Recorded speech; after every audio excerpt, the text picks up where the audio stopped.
แยกออกระหว่างคลิปนี้ก็ค่อยฝากถึงพ่อจ้อยเลยพ่อจ้อยก็ต้องขึ้นเบิ้งขนาดยายปลาหมดนะไล่แล้วหนีมือในห้องแล้วไห้เดี๋ยวสิตายเอ้าก็คือน้องแต้คือกันมือเบาบ่อยเราจากเมื่อเด็ดเราเก็บเพิ่งจากเมื่อนะก็คือไห้กอดขาข้าเจ้าอยู่นั่นแหละความหักของผัวเมียก็อยากให้ยกความหักให้มันเหนือเหตุผลพีดคลองขดองขะแก้วอันนั้นตัวนั้นว่าไว้ว่าคือน้องตุ๊กบ่ได้คาร้องหมดคือว่าน้องแต้ก็ยังบ่ได้คือกันแต่จ่อยได้ค่ะแม่นอันนี้ที่เขาจิผูกแต่ผู้เดียวนี่ไว้มันสิถือบ่ผูกเบิดชามบ่ต้องผูกเบิดฉากต้องโทรแล้วบ่หาพ่อเจ้าชุ่มคามเมื่อคืนมาเอาแบบนี้ซะน้องตุ๊กฮะน้องตุ๊กพ่อจะโทรมาโทรเรามาได้มาบ่มาแล้วเราเว้าในไหนจ้ะพ่อจะคอยเห็นในคลิปเลยนะคอยสิเล่าสู่ฟังพอเจอเบ้าบ่บ่นี่นะนางตุ๊กน่ะอย่างเมื่อก็เมื่อรถแต่บ่ให้ลูกเมื่อแล้วเราเป็นหยังล่ะจังเว้าแบบนั้นในเมื่อตอนที่ปู่ย่าน้องตุ๊กเว้าเราก็บ่มักเราเป็นหยังจังเว้าแบบนั้นคือกันเอาลูกน้อยมาเป็นตัวประกันมันบ่คือไปนะลูกนี่มันต้องอยู่กับพ่อกับแม่จังคือในเมื่อเฮาก็บ่ได้มีแนวอยู่แนวกินอยู่แล้วถึงผู้ใหญ่ช่วยเหลือเบิดทุกคนเป็นหยังต้องเว้าแบบนั้นนะมันบ่ถือถ้าเป็นสมมุติว่าชาวบ้านธรรมดาเบานี่สิแนะนำว่าแบบนี้ปล่อยลูกปล่อยเต้านะเมื่อหาผัวก็แล้วจังเอาผู้รักผู้ใหญ่ทั้งนี้นะไปถามเขาว่าสิเอาแบบใดบ่แม่นสิพากันขี่ชาเล้งไปได้2คนมันบ่ถือไปเลยกับเมียทั้งเมียบ่ได้เข้านะแม่นต้องไปว่าเป็นว่าใดดองสิเอาไปได้มันฮอดเวลานัดหมายได้นี่ไปเว้าแบบนี้เขาก็เว้านำแหละแต่เมื่อลูกเฮาก็มักอยู่เด้เรื่องมันเป็นแบบนี้แล้วก็คือว่าอย่าลืมกดติดตามเพื่อเป็นกำลังใจให้ผมด้วยนะครับทุกคนขอบคุณมากๆครับโอ้ยพี่น้องซึ่งเปิดท่าเป็นป้อต้นไม้มีต้นไม้ใหญ่ๆให้น้องโอกบเรียบร้อยพี่น้องสร้างเพิ่นก็มาคนไม้มาเต็มเพิ่นสิขึ้นแล้วอันนี้อัดต่อโอ้มาเฮ็ดแต่เช้าแท้นี่สบายดีเด้อสร้างเด้ออ๋อแต่2 คนเท่านี้บ่เดี๋ยวนี้2 คนสิรอดฮะ4 คนแต่ว่ามา2ก่อนมา3คนนึงครบไม้อยู่พอมาครบอีกมันแดดพักระบาดนี่เนาะได้ไม้ล่ะมีแต่ไม้ใหญ่ๆแท้นี่ไม้แบบไม้ยางเนาะใหญ่โพดเห็นว่ากระไรตะพานมันบ่ลึกคือมันนี่ขางใหญ่แห้งพี่น้องเอ้ยเบิ่งจนแบกบ่ได้ผู้เดียวฮะเขาห่มกันค่อยกระดาฮ้อนโอ้ตัดภาพไปทางนั้นเทืองเราได้น้ำมาเจาะแล้วโอ้ยดีใจน้ำ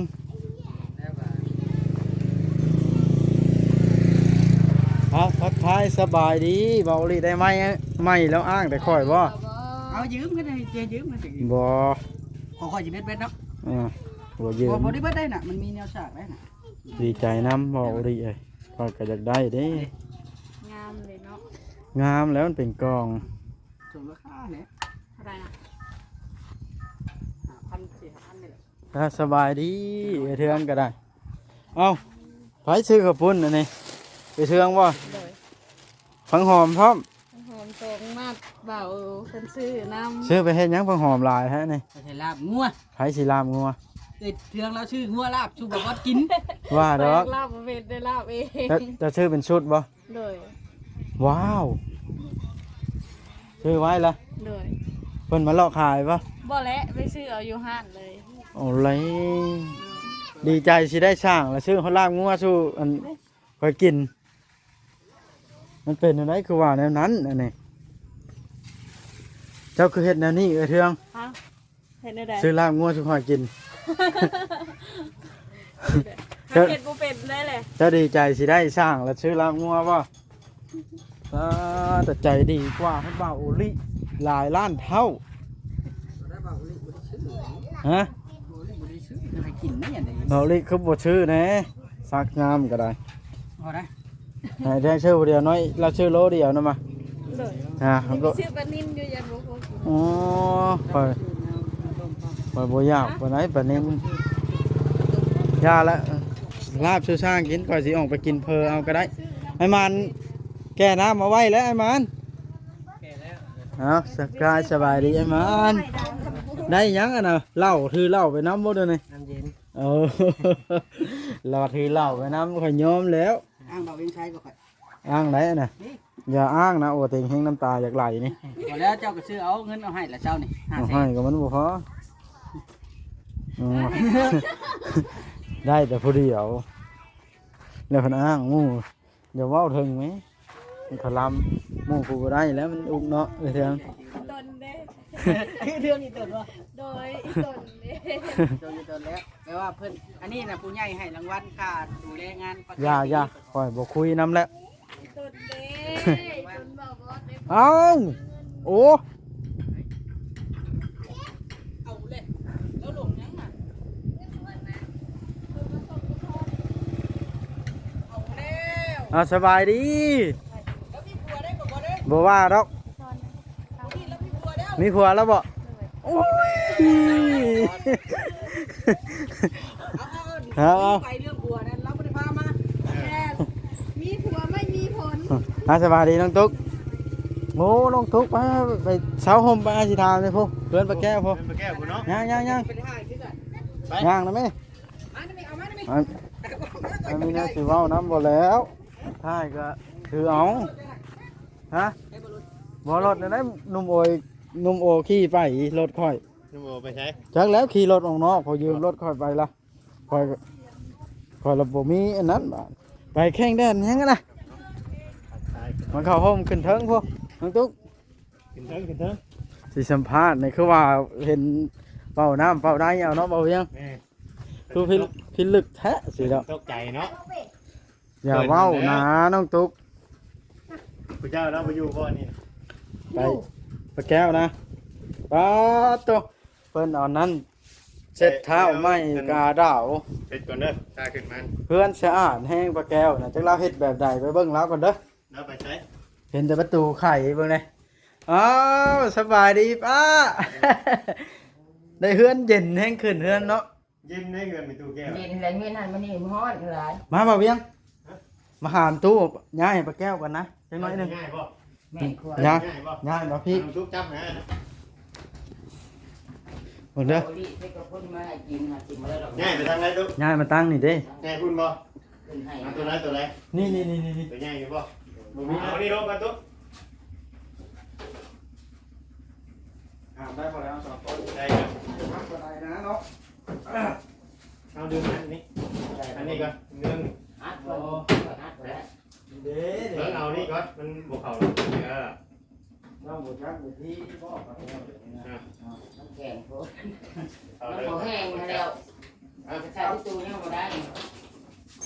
เอ้ามีเพิ่นเลยกระปูด ต โต๊ะ กแต่หัวไว้ก็อันมันมุ้งมือแรงหาเก็บอยู่มาได้ดอก นี่บ่ตุ๊ โดย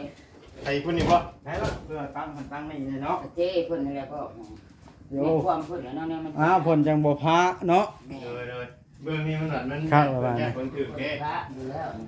ตัวนี้พร้อมเลยเหรอวะย้ายเข้านี้บ้านนี่ ตัวใด ตัว นี้ นี้ เขามานี่ ไว้ บ่ นั่นเป็นหยัง ยันเจ้าจากดังไพ่เด้ ค่อยบ่ดังเลยนะ หายาใส่กันบ่ดัง มัน เจ้าจะไหว้นี่บ่ ไว้นั่น อ๋อ มันสิเปื้อนนะ เจ้าสิดังอยู่นอกเอา ดังนี่เนาะ โอเคจ้ะ ให้เพิ่นโตกระดังที่จุดน้อย เราย่านนั่นเฮือนดำไปขึ้นค่ะท่านลุงตุ๊ก กระดังมันดับเลยเนาะ ย้ายให้เราแล้วล่ะระวังโต๊ะซอยข้าวช่วยบ่วงก็ได้บ้านนะโต๊ะหน้านี่เนาะไข่เบิ่งเด้อ เพชร อ๋อได้ต้มหนังงัว ชื่อว่านี้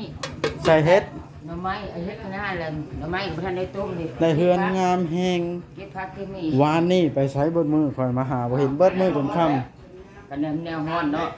ฮะ ไปหาเก็บผักเก็บมีหา ใช่เสือนะ หานี่นั่นแหละ แม่จะถามนะบ่ ไปหาหมูไปหาใช้ดีเขา ทำบ่แล้ว มันยังขาตั้งกล้องข่อยมาแล้วบ่ แม่น ว่าโอมาแล้ว แม่นโบมาแล้ว อ๋อซะเอาครับเดี๋ยวเวียงจัดการเลย ถึงจะถามเด้อจักกันนี่ ยังข่อยให้กับเฮา ฮะ ครับแล้ว ห้อง เปล่า เจ้า บ่ไอ้ถามยังบ่ได้พัก ไปยังบ่ได้จะคิด โอ้ ให้ บ่ นี่บ่ ดีได้ไม้ใหม่ ขอ ว่ะ อนุญา นั้ ต นเรามาเยอะคอยจนเมื่อยเราคอยอุ้มเลย ทุกงานน้ำได้แบบนี้เนาะ อ้าว สวัสดีเด้อ ได้ไหมเจ้าน่ะ บ่มีแล้วนี่แหละ ว่าดอก เอาเนาะบ่ดิ พี่จะถูกหรอ แพ้แต่เฮิงนะนั่นก่อนยังใช่แล้ว บอกนี่เจ้าเยอะคอยอุ้มเลย ขาแห้ง ตัดเอง เมื่อจะเปาะเยอะ เนาะ อันนั้น เอาเข้าเรื่องเลยอย่าโชว์เล่กัน เบิ่งก่อน เอาเลย ล่างมายักมื้อนี่ ว้าย โอ้ต้องล่างได้เลยเนาะว่าเนาะ แม่นแล้ว ต้องล่างต้อง อิ่มร้อยคนละขวดเนาะ บ่ได้เพลงไหนจอละแปดมันออกใหม่ คือรุ่นน้อยเนาะรุ่นก่อนที่มันใหญ่เนาะ อิ่มร้อยคนละขวดอยู่แล้ว เอ็มเด้อผู้ละขวดเด้อ ได้เยอะได้เยอะ สบายดี FC เบัดทุกคนแน่น้องตุ๊ก โอ้ยสบายดี FC อืมเป็นอะไรเมื่อคืนนี่ไอ้เบิ่งในคลิปคือว่าตื่นตกใจ ตอบตรงๆก็ได้ ตอบตรงๆเนาะ อยากเมื่อ อยากเมื่อแฮง ยังว่าให้จนให้ปานนั้นพุ่นนะ กินฮ้อนแฮงปานนั้นบ่น้องตุ๊ก เราสิให้ ผัวเมียกันเนาะ บางทีเราได้ ตีแล้วเลย ไม่ค่อย แบบนี้มื้อนี้แน่ใดก็ต้อง เครีย โท ด รถามพ่อเจ้าให้มันรู้เรื่องมื้อนี้เนาะบ่บ่ แม่ เอาตรงๆเอาไปเอฟซีซิดาเบาลิกระดารถแต่ว่าเดี๋ยวเบาลิสิขอเว้าแบบนี้อันในความรู้สึกส่วนตัวเนาะ แม่น ก็คือเฮานี่เห็นน้องตุ๊กมาแต่น้อยแล้วก็อีตนแล้ว ๆเด้อ อีตนแล้วเฮาขอเว้าก่อนเด้อตัวนี้เด้อ อืม อีตนแล้วในฐานะที่เรานี่ยังน้อยแล้วก็เราอาจสิบ่เต็มร้อยพร้อมเว้าคำซื่อซะ ๆแม่น เราจะหักแพงกันกับผัวเรา เริ่มแรกน่ะลาวน่ะไปอยู่กันกับผัวลาวจนได้ลูกได้เต้าเนาะแล้วผัดชุดท้ายมาแล้วบ่ได้อยู่นํกันแบบนี้นะแล้วมันบ่คักบ่แน่นะเกี่ยวกับฮีตกับคองสิเว้าแต่ฮีตแต่คองหลายก็บ่ดีในเมื่อคนแต่ละคนน่ะความหักนี่มันยกเหนือเหตุผลกับฮีตคองน่ะเด้อันนี้ก็ต้องแยกออกระหว่าง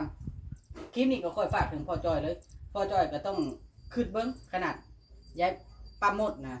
ไล่แล้วหนีมือในห้องแล้วไห้จนสิตาย เอ้าก็คือน้องแต้คือกันมือ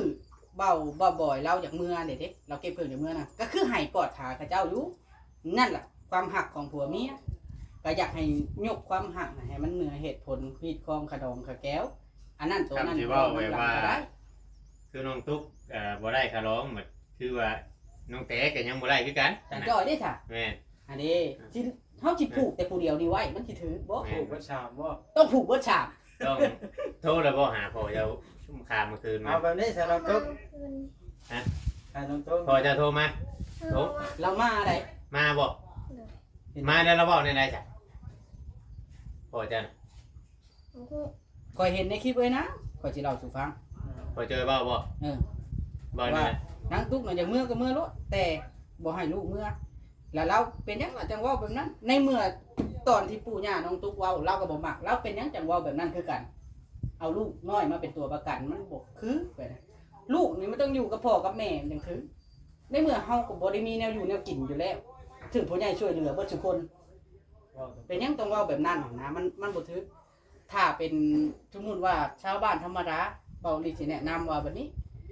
ปล่อยลูกปล่อยเต้านะเมื่อหาผัวก็แล้วจังเอาผู้รักผู้ใหญ่ทั้งนี้นะไปถามเขาว่าสิเอาแบบใดบ่แม่นสิพากันขี่ชาเล้งไปได้2คนมันบ่ถือ แต่ในกับเมียทางเมียบ่ได้เข้านะ แม่นต้องไปว่าเป็นว่าใดดองสิเอาไปได้มันฮอดเวลานัดหมายได้นี่ไปเว้าแบบนี้เขาก็เว้านำแหละ ในเมื่อลูกเขาก็มากอยู่ดิ เรื่องมันเป็นแบบนี้แล้วก็คือว่าทางเรานี่มาแต่ละมื้อคือบ่เห็นเว้าอีหยังพอปานใดหั่นน่ะเว้าลมจอมแจมไปแล้วก็ย่าไปสิว่าสิเอาจริงจังก็ดีก็บ่เอาเนาะบ่เนาะ ปล่อยให้ลูกให้อยู่ แม่ แล้วมันเอาเด็กน้อยมาเป็นตัวประกันว่าเมื่อโลดอีตุ๊กว่ามันเมื่อแต่มันเองแต่มันบ่อยากเมื่อ ตั้งแต่มันนอนกอดกันอยู่กับผัวนั่นแหละมึง เออ พอจอยกอดกันอยู่กับไอ้หมดน้องตุ๊กแล้วเจ้าต้องเว่าแบบนี้บ่านะ ผู้ก็ผู้เบิด ผูกประชามได้บ่าเนี่ยว่าให้เจอกันจะค้นเดี๋ยวเจ้าก็บ่ต้องอยู่กับครูเจ้าเห็นดอกเด้อเรื่องที่เรื่องคลองน่ะ ไม่คืนอีกอะ น้องตุ๊กเรื่องที่เรื่องคลองเจ้ามาอยู่กับผู้ คำมาตกมาตอนแรกมาได้ให้แล้วบ่คือจะให้แล้วบ่ มันค่อย 4 คืนล่ะ แต่ละคน สี่คืนแล้ว เรื่องที่เรื่องคลองมาอยู่น้ำกันแล้วจังเว้าก็ได้สิยากเพียงอันว่านะ พ่อจ้อยเรา คื บ่ นที่หาเมื่อแรงเลย บ่แม่นว่าเฮาอยากก้าวก่ายเรื่องในครอบครัวแต่ว่าพ่อจ้อยนี่เราบ่เคยเฮ็ดหยังที่เป็นระบบว่าซั่นจ้ะเป็นระบบก็คือ อันนี้คือเราไปกลางคืนแล้วขี่รถไปรับเอาลูกแล้วรถ แม่นอยู่ว่าคุยกัน มาคืนนี่แหละไปมื้อเช้านี่บ่จะมาทันบ่ บ่ทัน ไปเช้านี่บ่คืนนี่แหละไปคืนนี่เลย เรากลับเมือง มาแต่เราผู้เดียวบ่คืนเมียก็มาบ่มาแต่พ่อจอยผู้เดียวพ่อเจ้าเห็นไหมมาผู้เดียว มาให้น้ำตุ๊กซื่อๆนะ นางติเราเอิ้นมาถามรถเมื่อคืนนี่ข่อยเบิ่งคลิปแล้วนะตอนแรกสิไปสัมภาษณ์ไอ้นางดีพอดี สัมภาษณ์ เนาะ แล้วก็มาสัมภาษณ์แล้วเนาะ วันแรกถามว่าความเห็นเราผู้อยู่ในเหตุการณ์ บ่ว่าเรื่องนี้กัน FC ก็หลายคนอยู่เพิ่นว่าบ่ควรก้าวไกลแน่นอนแต่ว่ามันก็บ่ก้าวไกลเฮาผัดอดบ่ได้เฮาอยู่ในนี่เนาะ บ่มันเฮ็ดให้เห็นได้ซะ อ่ะ เฮ็ดให้เห็นแบบนี้ได้นี่ เอาความยุติธรรมความถูกต้อง ตอนแรกก็เห็นแต่น้องทุกเว้ามันมาเมื่อคืนนี่มันห้องให้ออกในของในคลิปอีดีบัดนี่ ว่าแล้วตัวที่แรกเนาะ มันก็ต้องเฮาก็ต้องถามเพราะว่าเฮาอยู่ในพื้นที่ได้ซะแม่นบ่ แม่น จักหน่อยบัดมีเรื่องแบบนี้คือบ่ถามบ่หยังบัดจักหน่อยสิว่าเฮาปิดบังอีก FC เนาะ แม่ เฮ้ยรู้สึกอีตนน้องตุ๊ก เจ้าค่านั่นมานี่ผัวยังบ่ได้มาได้บ่ผัวก็คือสิบ่กล้ามายังเถื่อบางทีก็ยันพอจอยไปงัดไปเว้าหันเว้านี่คักแน่ได้อยู่ปุ๊เฮาบ่ฮู้นำเราได้เรื่องแบบนี้เนาะ อืม ยังเถื่อไปเว้า เอาบ่ไปนำ แม่เพราะว่าเราก็อยู่พุ่นพอจอยเดียวนี่นอนอยู่พุ่นก็เต็มมือเราไปเนาะอยู่บ้านนุ่นชันปุ๊นอนอยู่เถียงนา เกิด เขา มา จะ ผัดบ่ได้เฮ็ดเวียกเหตุการณ์หยังแล้วผัดกักขังกันไว้ แต่ละคนคือบ่ได้เฮ็ดเวียกหยัง บ่มีไผเฮ็ดเวียกนะมีแต่น้องทุกนี่นะเฮ็ดเวียกเช้านี้1เขาคือเก่าบ่อยาก เขานอนตื่นเสียสองสาย ล้างถ้วยล้างถ้วยโจมช้าบางแง่ก็เห็น ให้แห้งเมื่อคืนนี่เลยนอนตื่นสวยเนี่ย โยย3 โมงเช้าจังได้นอน ค่านอนให้ อันนี้บ่แม่นว่าเว้าลิเนี่ยบ่อยากให้น้องทุกได้คาดองหรือว่าได้ฮีดได้คอแต่ว่าเฮาเห็นใจเด็กน้อยมันห่างกับพ่อมันสิเป็นกับพ่าพ่อต่อไปนี่ ไผสิบ่อยากให้เขาถือกันเนาะ แม่นและแต่ว่าให้ยกความเป็นจริงน่ะเหนือเหตุผลเหนือฮีดเหนือคองแล้วจังเว้าน้ำหลังตัวนั้นน่ะฮีดคองก็แม่นเข้ามาขอจนฮอดเฮือนฮอดซานนั่งตะหมอบตอบขา ในเมื่อเริ่มต้นก็บ่ได้เฮ็ดอยู่แล้วเด้ปกติกันจะแข่งขันต้องแข่งขันแต่เริ่มต้นพุ่นมันแข่งขันตอนเขาได้ลูกได้เต้าแล้ว เช่นคัดอันใดแต่ว่าต้องมีแปะมีแผนบ่บอสเว้าลิฮู้เรื่อง บ่มันนั่นแหละมันได้ขอได้หยังได้เว้าเรื่องกระแก้วกระโลงเนี่ยเนาะ ได้เว้าเบิดแล้ว หลายคนอยู่ FC เพิ่นก็ว่ารอให้เพิ่นมาขอมาหยังจังกลับไปก็แม่นอยู่คันครอบครัวสมบูรณ์ เพิ่นคอแล้วตัวนี้น่ะตัวเรื่องคอนี่ตัวฮู้ว่ากระโลง30 ล้านบ่ตอนน่ะกระโลงดุกน่ะ ถือว่าน้องตุ๊กนี่เป็นระเบียบที่สุดแล้ว กลัวน้องเตอีกน้องเตนี่ยังบ่ได้อันคอได้นี่ ผู้ใหญ่บ่ได้ฮอด ยังบ่ได้ฮอดผู้ใหญ่ได้ ยังบ่ได้ฮอด น้องตุ๊กนี่ได้เชียร์หันเชียร์นี่ได้นี่ เขาได้เสียเงินของคอ เบิ่งบ่ในคลิปบ่ลาวว่าเพิ่นมือ แสดงว่าน้องตุ๊ก แบบเดียวกับพ่อจ้อยน้องตุ๊กนี่ แม่ น้องแต่กับผัวใน ยัง ผู้บ่าวกับผู้สาวอยู่นํกัน แม่น เอาเลย น้องตุ๊กนี่แบบเดียวกับพ่อจ้อยแบบเดียวกับเฮาไปขอให้พ่อจ้อยว่าหันแหละ เจ้าน่ะเป็นลามแล้ว บ่วัดคือกันนั่นแหละเช่นนํกันเนาะ มีลายเซ็นแท้อยู่ เบาลาวเนาะ 3คน 3คนเฮานี่แหละ อันนี้มันเป็นการแสดงความคิดเห็นเด้อ แม่น นางเด้อซุ้มอ้ายนี่บ่ได้มีเจตนาที่ให้ทัตโตกับพ่อกับอ้ายเอื้อยนี่ผิดกัน แต่ว่าเฮาแสดงความคิดเห็นให้ FC ฟังว่าในมุมมองความเป็นจริงเนี่ยมันแตกต่างที่ เรามาเมื่อคืนนี่เราเว้าทำไดจำว่าบ่ให้เมื่อซำนี้บ่แต่เราก็บ่ได้เว้าว่ามื้อนั้นมื้อนี้เขาสิมาเว้านั่นนั่นนี่ บอก บ่ได้เว้าต่อเลย ว่าน้องตุ๊กให้ทุกคืนบาดน่ะ เฮาได้ยินแล้วว่าเราบอกว่าเมื่อรู้แล้วแต่นางตุ๊กประมาณนี้แหละลานนำไว้เพิ่นนะ แม่ จับตัวประกันไว้นะความหมายนะ แม่เลี้ยงตัวเองนะให้กุ้มแต่ละคนน่ะก่อนสิมาจับตัวประกันนะขอร้องซำนั้นแหละ ก็ว่าตรงๆว่าเดี๋ยวนี้ แม่น เว้าลิเว้าตรง เราเลี้ยงบ่ไล่ได้บ่ง่ายจ้าวันนี้ก็ได้คือเห็นแหละ มันบ่ถึกนะต่อไปนี่เบิ่งเด้อข่อยสิเว้าเด้อต่อไปนี่สมมุติว่ากักขังน้องทุกสมมุติว่ามื้อใดมื้อหนึ่งน้องทุกให้แล้วเป็นบ้าเด้ซะ ๆผมว่าทั้งนี้ก็ว่าแต่ว่าผู้ใหญ่ผู้หยังย่าช่วยเหลือย่าผากเงินให้ใช้เดี๋ยวสิเอาได้ใช้มาเลี้ยงน้องตุ๊กเลี้ยงหลาน บ่มีแล้ว ฮะ คันสมมุติ เขาใหญ่น้ำผู้รักผู้ใหญ่ได้อันนี้ คันสมมุติว่าพ่อจ้อยน่ะบ่กล้าไปก็ชวนซะไอ้ลาวหรือว่าไอ้บอสเนี่ยทีมงานชุมเฮานี่ก็ได้พากันไปแล้วก็เว้าให้มันถึกกันว่า เฮ็ดอะไรดอกมันฮอดมือฮอดยามแล้วไปโลดมันบ่เป็นหยังเฮาไปเจ ขึ้น ต ร นา ถ ดี ใหญ่ไปรถเนาะ แม่น นั่นแหละคือเขาเว้ามื้อนั้นแหละ เนาะ เมื่อ ว่า ได้เมื่อนี่ ฮะ เจ้าสิเมื่อ เมื่อคุยกันนะมัน ไผเมื่อพ่อเจ้าบ่หรือเจ้า เฮากับ เว้าไปทั่วที่อีกแล้ว เจ้าก็ไผ ไผพาเจ้าเว้าว่าเมื่อเจ้าเว้าเองบ่หรือมีผู้พาเจ้าเว้า พามีว่าว ไผบ่ไผ ค เผา ลิปก่อน ฮะ จบคลิปก่อน เออ สิเมื่อกับไผเว้าโดนแล้ว อ่า อะไร บ่แม่นสิมาให้ตอนคืนน่ะให้เนาะ จบคลิปก่อนจังสิบอกว่าไผ โอ้ พาย เว้า มันก็อันเก่าเนี่ยน้องตุ๊กมื้อใดก็มีแต่จบคลิปก่อนนะแปลว่าเมื่อไหร่นะ ซุมอ้ายน่ะเว้าคำชื่อจ้ะถึกด่าอยู่แล้วกิมนี่อ้ายเข้าใจ สนางสิพาเมื่อ เราอดบ่ได้เรา บัดนี้แหละ ตุ่นเอง พ่อเจ้าน่ะสิพ่อเจ้าน่ะสิไปนํกันบ่พ่อเจ้าน่ะบอกรถแล้วสิเป็นประสังเนาะ อยู่สิเป็ มัน นบ่แม่นอันนี้เว้าเพื่อให้แก้วรองช่องจันถูกต้องกัน มีแต่ว่าจะเอาหนีกันไปแบบนี้น่ะจากเป็นแก้วเป็นรองก็จะเป็นศัตรูกันให้เคยเห็นเนาะ มันเริ่มเป็นแล้วนะนี่การเฮ็ดแบบนี้ เออ เอ้าจับลูกจับหลานเขามา เนี่ย เขาเลี้ยงตั้งแต่เกิดได้อันนี้ก็ได้ ลูกเจ้าอยู่หลานเขา เฮ็ดอะไรมันจะถือกัน อันนี้เมนยูนั่นน่ะเขาคือว่าตั้งแต่หลายเดือนเนาะก็แต่เว้าง่ายๆว่า ก็แต่เฮาพาไปคลอดอยู่ห้องหมอได้เนาะก็มีแต่เขาเบิ่งเนาะ ตั้งแต่ปุดออกจากท้องนั้น แค่ว่ามัน มือเขาโลด แค่ว่ามันอันนั้นซื่อนะที่ว่าบางเทื่อบางทีก็การความเป็นจริงเนาะอันนี้เฮาไปจังหน่อย FC สิว่าแนนนั่นแนนนี่ ก็เฮาก้าวกายเนาะ แม่นแต่มันเกินแล้วบัดนี้มันเกินที่ว่าเฮาสิเว้าแล้วคือทางพ่อจอยเราบัด ใจเดียวเนาะ แม่น บ่อยู่ให้หมู่ล้มยักเทื่ออันนั้นก็เนาะจักไปทางใดแต่ทำงานอยู่แต่ว่ามันหักเรียกตัวเองบ่ เพ ทัน ราะ แล้ว เมื่อวานนี้เราก็เลิกงานตั้งแต่ 10:00 นบ่แม่นบ่ว่าโอ้ยโทรดินนำดาวานนี่เขาบ่ได้ถ่ายคลิป ก็ล้มล่ะ มาก็ได้อยู่ใกล้ๆนี่เนาะมาหาลูกหั้นนะ มาล้มล่ะสิเอาจังใดจังใดเนาะถ้าเขาทางนั้นมา เขาก็ไปทำงานใส่ปากท้องเขาคือกันทางนั้นก็ได้เขาก็บ่โอนแล้ว เบาลิเข้าใจว่าเริ่มต้นน่ะน้องตุ๊กน่ะ เราอาจสิบ่เข้าใจกับตัวทั้งนั้นแหละโทรให้พ่อจ้อยนี่ไปเอาอันต้องแยกได้ไปหน่อยบ่โทรหาพ่อโทรหาไผผู้เป็นลูกเนาะ จบคลิปแล้วพี่น้องไปปลาแก้วสิไปทางใดอีกแล้วมื้อนี้ โทรหาพ่อแล้ว ได้ไปใส่น้ำมือนี้ คือพาทิพย์เข้าไปซะ ไปหาไม้มาแหวน โอ้ไปเสินะโอเคเสินะคลิปนี้สิจบซ้ำนี้แล้วพี่น้องเว้ย